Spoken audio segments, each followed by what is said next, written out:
First of all, that blows my mind. A million miles into the cosmos. 12 जुलाई 2022 इंसान के इतिहास का वो दिन जब पूरी दुनिया ब्रह्मांड की असल गहराइयों से वाकिफ हुई। इंसान के इतिहास का वो दिन जब उसे फाइनली एलियन स्पीशीज के एग्जिस्टेंस का पता चला। आज से 6 महीने पहले लॉन्च किए गए जेम्स वेब टेलीस्कोप ने हाल ही में हमें कुछ बहुत ही इंटरेस्टिंग तस्वीरें भेजी है। ऐसी तस्वीरें जिसने फाइनली ब्रह्मांड के कई रहस्यों की गुत्थी को सुलझा कर रख दिया। एंड आज इस वीडियो में हम बिल्कुल उन्हीं तस्वीरों और उनके पीछे मौजूद विज्ञान के सच को समझेंगे। So without wasting any time let us get right into our today's video. So ये है जेम्स वेब स्पेस टेलीस्कोप की पहली तस्वीर। अब इसे देखकर I know you would say कि ऐसी तस्वीरें तो हर कोई टेलीस्कोप खींचता है, इसमें अलग क्या है? वेल, ये तस्वीर है आज तक की सबसे पुरानी और सबसे फर्स्ट फॉर्म हुई गैलेक्सी की। 13.1 बिलियन ईयर्स पुरानी गैलेक्सी। अब उस गैलेक्सी का नाम क्या है ये तो उन्होंने अभी तक रिवील नहीं किया, लेकिन इस हजारों गैलेक्सीज के भरे इस इमेज को उन्होंने नाम जरूर दिया है और वो नाम है गैलेक्सी क्लस्टर SMACS 0723। अब माइंड यू, आप उस इमेज में जो यूनिवर्स का स्लाइस देख रहे हो ना, वो स्लाइस रियलिटी में कंप्लीट यूनिवर्स का सिर्फ और सिर्फ एक चावल के दाने जितना बराबर हिस्सा है। और इतने से हिस्से में ही 5000 से भी ज्यादा गैलेक्सी स्थित है। वैज्ञानिकों का यह कहना है कि बिलियंस एंड बिलियंस ऑफ साल पहले जब गैस और डस्ट क्लाउड स्टार्स में कन्वर्ट हो रहे थे, कोएलेस हो रहे थे और यूनिवर्स में सबसे पहली लाइट फॉर्म हुई, उस पल से ही लाइट ने भी स्पेस यात्रा शुरू की थी। एंड फाइनली लाखों करोड़ों और अरबों माइल्स पार करने के बाद 6 महीने पहले वेब टेलीस्कोप तक आ पहुंची। अब इस फोटो को खींचना भी इतना आसान नहीं था, क्योंकि नॉर्मल टेलीस्कोप में यूज होने वाले कैमरास सिर्फ ब्राइट ऑब्जेक्ट पर ही फोकस करते हैं और इसीलिए उन्होंने एक न्यू सिस्टम या कह लो कैमरा को यूज किया, NIR cam. NIR cam basically universe में मौजूद ब्राइटेस्ट ऑब्जेक्ट की रोशनी को ब्लॉक करके अपना पूरा फोकस डिमर ऑब्जेक्ट्स पर रखता है। जस्ट लाइक किसी दूर के ऑब्जेक्ट को देखने के लिए हम अपने हाथों से कैसे अपने आंखों को प्रोटेक्ट करते हैं। But there is a catch over here. जब भी कोई भी टेलीस्कोप या कैमरा यूनिवर्स की फोटो लेता है तो हैव यू वंडर्ड कि उसमें ब्राइट ऑब्जेक्ट्स के अराउंड ऐसे स्पाइक्स क्यों होते हैं? Well, basically these spikes are called diffraction spikes. Actually कोई भी bright light source diffraction spikes radiate करती है, जो फोटोग्राफ्स में या स्ट्रीट लाइट्स को देखते वक्त विजुअली भी हमें दिखाई देती है। अब इसे यूजुअली स्टार बर्स्ट इफेक्ट या फिर सन स्टार्स भी कहा जाता है। बट यहां पर बात यह है ना कि हम जो स्पाइक देख पा रहे हैं वो असल में एक इल्यूजनल स्पाइक है। Well, that's because as we know it, किसी भी ऑब्जेक्ट को स्टेबल रखने के लिए उसमें सपोर्टिंग आर्म सिस्टम लगाया जाता है जो उस चीज को स्टेबल रख पाए, और बस इसी तरह टेलीस्कोप के सेकेंडरी मिरर और इंस्ट्रूमेंटल पैकेजेस को होल्ड करने के लिए टेलीस्कोप में भी एक metal support arm system fit किया जाता है। और फिर जैसे ही लाइट यानी कि रोशनी सिस्टम पर गिरती है, वैसे ही लाइट बेंड होकर उस सरफेस से डिफ्लेक्ट हो जाती है और यही डिफ्लेक्शन हमें एज अ स्पाइक देखने को मिलता है। नाउ हमने स्टार्स को एक्चुअली स्टार शेप कैसे मिला ये तो समझ लिया। अब बढ़ते हैं JWST के दूसरे सबसे चौंकाने वाले डिस्कवरी पर, एक ऐसा एक्सोप्लैनेट जिस पर एलियन मिलने के चांसेस 90% है। Yes, you heard that correct. और वो इमेज है ये, the spectrum of the gas giant planet WASP 96b।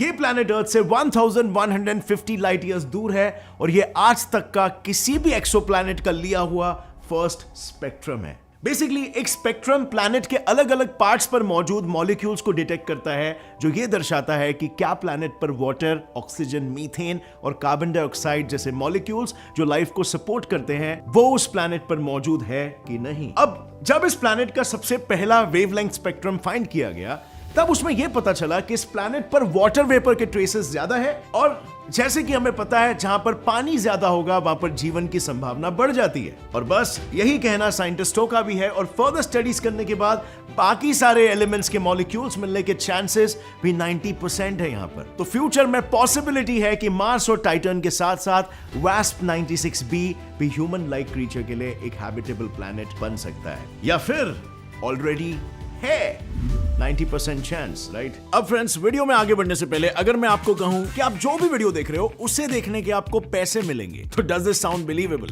Well, सच बता रहा हूं, क्योंकि मैं लेकर आया हूं एक अमेजिंग ऐप जिसका नाम है क्विजी। आप इस वीडियो की इंफॉर्मेशन यूज करके क्विज यहां पर खेल सकते हो, वो भी एकदम फ्री, और कमा सकते हो 500 रुपए तक डेली। क्वेश्चंस जैसे कि क्या हमें बिग बैंग के इमेजेस देखने मिलेंगे, इसका जवाब क्या है पता है आपको? वेल, आसान है, राइट? इतना ही नहीं, आप क्रिकेट, मूवीज, रामायण और भी काफी क्विजेस यहां पर खेल सकते हो और डेली पैसे कमा सकते हो। डाउनलोड करते ही आपको 10 रुपए वॉलेट में मिल जाएंगे एकदम से, और अभी डाउनलोड कर लो और मेरे वीडियो का क्विज खेलो। Download link is in the description. And now let's come back to the topic. Well, जहां पर एक तरफ रियल लाइफ फॉर्म हो रही है, वहीं पर दूसरे तरफ जेम्स वेब को मिला ये थर्ड इमेज, एक मरते हुए स्टार को दर्शाने वाला इमेज जो पृथ्वी से 2000 लाइट ईयर्स दूर है। अब मरता हुआ स्टार सुन के काफी सारे लोगों के दिमाग में एक धमाका आया होगा, राइट? लेकिन यहां पर आप स्लाइटली गलत हो। हर केस में ऐसा नहीं होता है। आमतौर पर ऑर्डिनरी स्टार्स जैसे कि हमारा सन अपने फाइनल स्टेज ऑफ एवोल्यूशन में पहुंचने के बाद धीरे धीरे कई करोड़ों सालों तक अपने अंदर के मास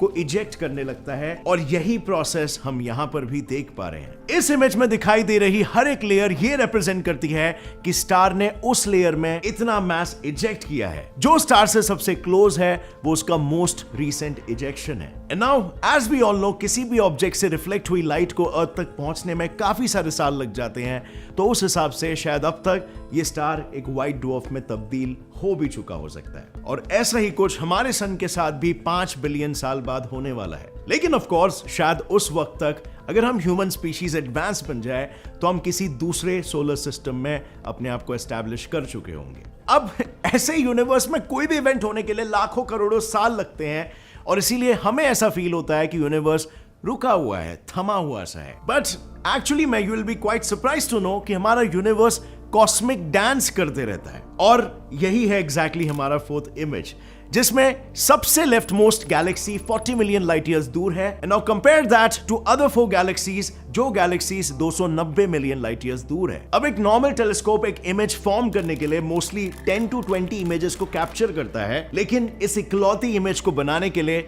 टोटल 1000 इमेजेस को सेपरेटली कैप्चर किया गया, और फिर उन सभी इमेजेस को मर्ज करके इस इमेज को बनाया गया। ये इमेज बेसिकली हमें ये बता रही है कि दोनों गैलेक्सीज कैसे एक दूसरे से कोलाइड होकर एक ह्यूज शॉकवेव फॉर्म कर रहे हैं। काइंड ऑफ साइफाई सा, right? Which is nothing but ये ऑरेंज कलर जो आपको दिखाई दे रहा है ना, साइंटिस्टों का कहना है कि इसमें गैलेक्सीज के साथ साथ ब्लैक होल, जिसका मास हमारे सन से 29 मिलियन टाइम्स ज्यादा है, वो तक बड़े ही डिटेल में दिखाई दे रहा है। अब इस इमेज में ब्लैक होल को देखने की कोशिश हमने तो बहुत की, लेकिन हमें नजर नहीं आया। बट अगर आपको नजर आ रहा है तो नीचे कमेंट सेक्शन में जरूर बताना। Last friends but definitely not the least, James Webb telescope ने हमें दिखाई स्टार्स के चाइल्डहुड यानी बचपन की एक तस्वीर। एक्चुअली ये एक नेबुला के अंदर मौजूद एक गैसियस कैविटी का एज है जो अराउंड 7 लाइट ईयर्स यानी कि तकरीबन 66,225 करोड़ किलोमीटर जितनी हाई है, और ये विशाल माउंटेन्स बने हैं नेबुला से रेडिएट हुए हॉट आयोनाइज्ड गैसेस से। ये इमेज साफ साफ स्टार फॉर्मिंग रीजन को दर्शा रहा है, और ये है जेम्स वेब टेलीस्कोप द्वारा निकाली हुई एक और एक इमेज जिसे Hubble space telescope already capture कर चुका था, और ये काफी इंपॉर्टेंट इमेज है। दरअसल बात ये है ना कि डिस्टेंट गैलेक्सीज और यूनिवर्स के फॉर्मेशन की खोज की शुरुआत साल 1919 में ही हो गई थी, जिसके लिए हबल स्पेस टेलीस्कोप को लॉन्च किया गया था, जिसकी मदद से साइंटिस्ट को age of the universe, rate of its expansion, और उसके साथ ही ब्लैक होल, मून्स और एक्सोप्लैनेट जैसे कई सेलेस्टियल बॉडीज की खोज करने में मदद मिली।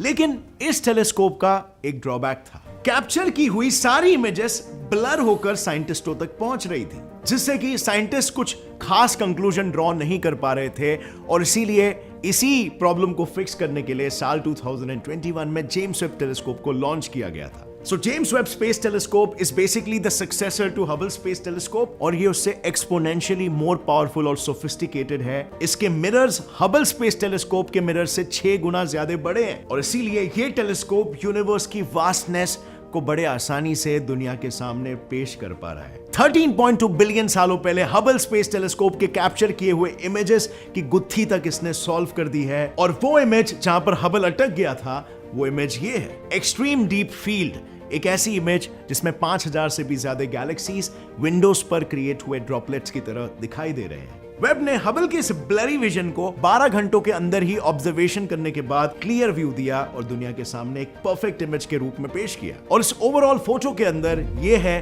13 बिलियन लाइट ईयर्स दूर GNZ11 गैलेक्सी, और नाम भले इसका इतना फ्लैशी ना हो, पर ये अब तक की खोजी गई सभी गैलेक्सीज में से one of the most oldest और डिस्टेंट गैलेक्सी मानी जाती है, क्योंकि अगर यूनिवर्स के फॉर्मेशन की बात करें तो यूनिवर्स को फॉर्म हुए आज तकरीबन 13.8 बिलियन साल हो चुके हैं, और GNZ11 11 हमारे अर्थ से तकरीबन 13 बिलियन लाइट ईयर्स दूर है। अब नासा वालों ने तो बेसिकली इसका डिस्टेंस बता दिया, लेकिन कई साइंटिस्टों का यह तक मानना है कि ये 13 बिलियन नहीं बल्कि 13.2 बिलियन लाइट ईयर्स दूर है। And the reason they gave is जब तक इस गैलेक्सी की लाइट हम तक पहुंचती है, यूनिवर्स के एक्सपेंशन की वजह से वो बहुत ही ज्यादा खिंच जाती है, और इसीलिए एक परफेक्ट इमेज पाने के लिए साइंटिस्टों को रेडशिफ्ट को मद्देनजर रखते हुए इमेज को प्रोसेस करना होगा। और इसी फिनोमिनन की मदद से एक और एक इमेज जेम्स वेब टेलीस्कोप ने कैप्चर की, और वो इमेज थी 2 मास J1755404 + 6551277। नाम काफी अजीब लग रहा है, राइट?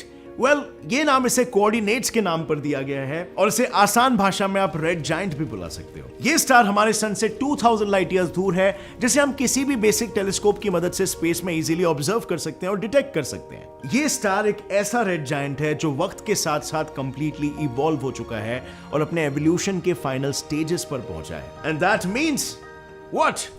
वेल, वो कभी भी फट सकता है, पर पॉसिबिलिटी ये भी है कि स्टार से निकली हुई लाइट टेलीस्कोप तक पहुंचे उसके पहले ही ये बूम किसी ब्लैक होल में फॉर्म हो चुका होगा और उसके आसपास एक प्लैनेटरी नेब्यूला बन चुका होगा। सो यहां पर भी, इस कहानी पर भी जेम्स वेब टेलीस्कोप की नजर रहने वाली है। एंड टू बी ऑनेस्ट, ये तो बस जेम्स वेब की कैपेबिलिटीज का एक ट्रेलर है, और ये ट्रेलर तो 6 महीने पहले लिया गया था। सो जस्ट सोचो, यूनिवर्स में और कितने राज है, कितनी स्टोरीज है जो आसपास चीजें हो रही है, वो सब हम तक आगे भी ये टेलीस्कोप पहुंचाने वाला है। बहुत जल्द शायद ये बिग बैंग के राज को भी खोल देगा। आपका इस बात पे क्या कहना है? And finally friends, don't you think ये मॉडर्न साइंस के लिए एक बहुत ही बड़ा विजय है? लाइक हबल स्पेस टेलीस्कोप में कुछ प्रॉब्लम्स थे, हमने उसको फिक्स किया और हमने न्यू टेलीस्कोप को भेजा, और अब वो इतने मैसिव लेवल के प्रॉब्लम को सॉल्व कर पा रहा है। इस तरह के सक्सेसेस को देखकर मेरा साइंस पर भरोसा और भी ज्यादा बढ़ने लगता है। आपका नहीं क्या? विद दैट सेड फ्रेंड्स, अगर इस वीडियो से आपको कुछ भी नया सीखने मिला है, लाइक जरूर ठोकना। Gets it fly science channel को अभी सब्सक्राइब कर लो और बेल नोटिफिकेशन दबाओ, ताकि आगे आने वाली हमारी कोई भी वीडियो की अपडेट आप मिस ना कर सको। और फ्रेंड्स, जाने से पहले अब आपकी बारी है इस वीडियो नॉलेज को यूज करने की और पैसे कमाने की। क्विज़ी पर जाके क्विज खेलो, और क्या इस वीडियो पर 1 मिलियन व्यूज क्रॉस होंगे, इस पर आप अपना ओपिनियन दो। Download link is in the description. Let's do क्विज़ी।